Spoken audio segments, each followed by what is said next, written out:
Hi, my name is Brooke, and this is my backyard. Today, I thought we could talk about some food chains, what a food chain is, what parts of a food chain you can even find in your own backyard. Awesome. So first, let's start out with what a food chain is. A food chain is a series of organisms that eat one another.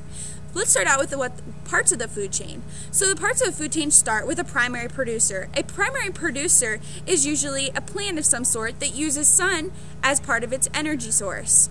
And primary producers are usually eaten by primary consumers, which means that they're herbivores because primary producers are usually plants. The next part of a food chain is a secondary consumer, which usually eats the primary consumer. So now let's move on to the next part.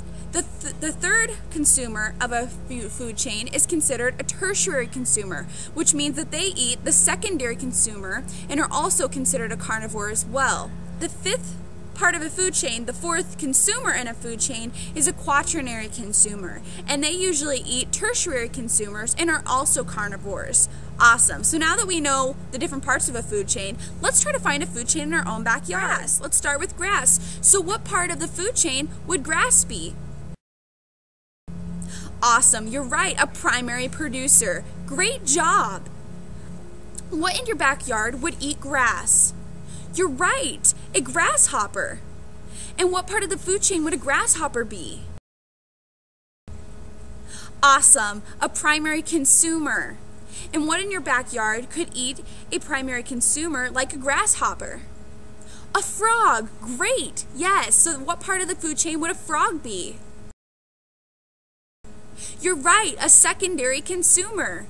Great. And what in your backyard could eat a frog? You're right. A snake.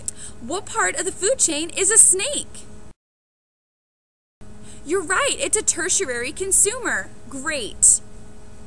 Well, what in your backyard could eat a snake? An owl. Awesome. And what part of the food chain would an owl be considered?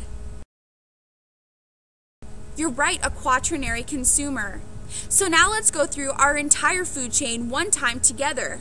First we have our grass, which is a primary producer. Then we have our grasshopper, which is a primary consumer. Then we have our frog, which is a secondary consumer. And then we have our snake, which is a tertiary consumer. And then we have our owl, which is a quaternary consumer. Awesome. You guys really know your food chain.